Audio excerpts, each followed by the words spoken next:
All right, California, we're on to this. We're getting a lot smarter and we're understanding that our democracy is under attack. We understand that our safety is no longer safe.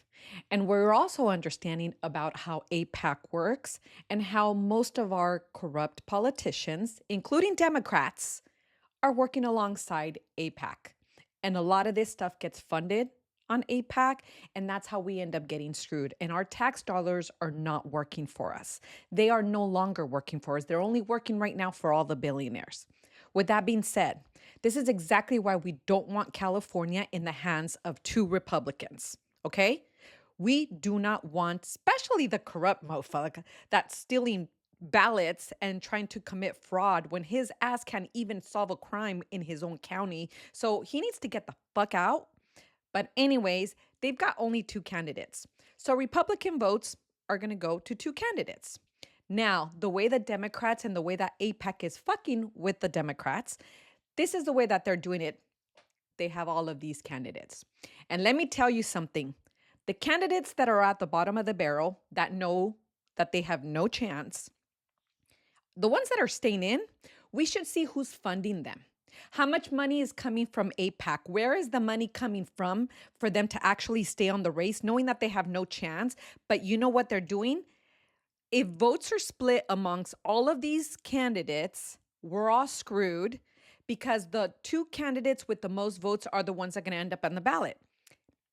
And if all of the Democratic votes are split amongst all these people, then two Republicans can end up with most votes, and there can be two Republicans on the ticket because Democrats were all over the place.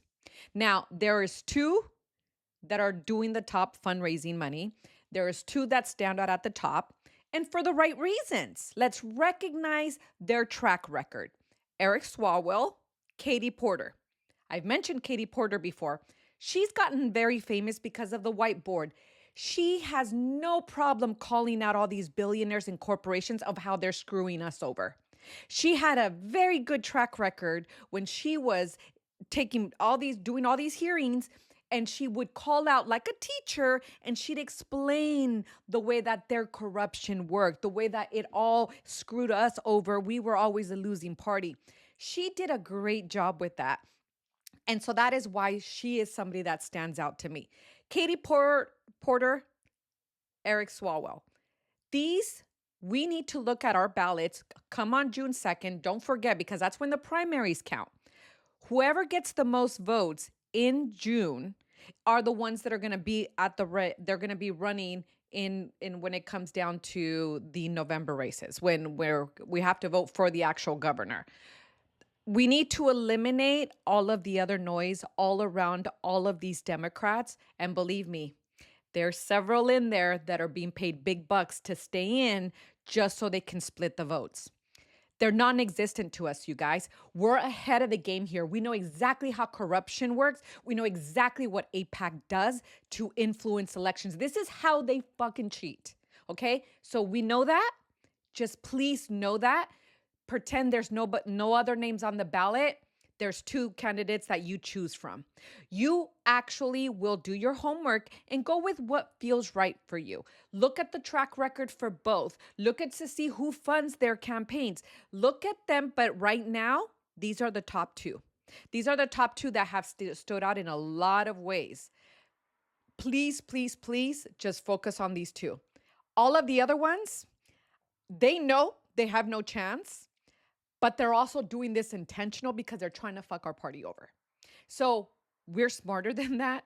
We know that this is the way that they try to rig the game when it's not working in their best behavior. Do your homework also. If you think that our state in the hands of a Republican is actually going to work for us, look at all of the states with the poorest, the most poverty in them, the red states.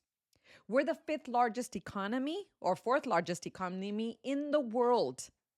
This state has been working for us. The reason why we feel safe, the reason why a lot of the ugly noise is not coming to us, it's because we actually are doing very well because at the end of the day, it's been ran by a Democrat. And yes, we're not perfect. There's a lot of things that we could fix. And yes, there's a lot of complaints about Gavin Newsom, but yet we've maintained a good economy. And the reason we're not feeling a lot of the pain, it's because of what Gavin has done to protect us. That is what you are taking for granted right now. Our our state in the hands of a Republican is just not going to work. Look at what's happening in Texas. Texas is the only freaking state where they actually allow for children to be imprisoned with family. They imprison children with their parents. I mean, what other state or what third world country imprisons children with their parents? It's ridiculous. It's sickening. And believe me, it doesn't make us smarter. Republicans take books away. Republicans take abortion, take women's rights away. Republicans, I mean, they are going to fuck up our state if it lands in the hands of a Republican. And the way AIPAC fucks with that is by doing this. Two candidates versus all of these other candidates, but we don't have all these other candidates. We're going to have two candidates, Eric Swalwell, Katie Porter. Pick, choose one, keep the votes in these two people. Do not deviate outside of that because all of the other stuff is exactly what they want. We're in this together. We can do this. Please, please, please do your homework. Vote on who works for you. Thank you.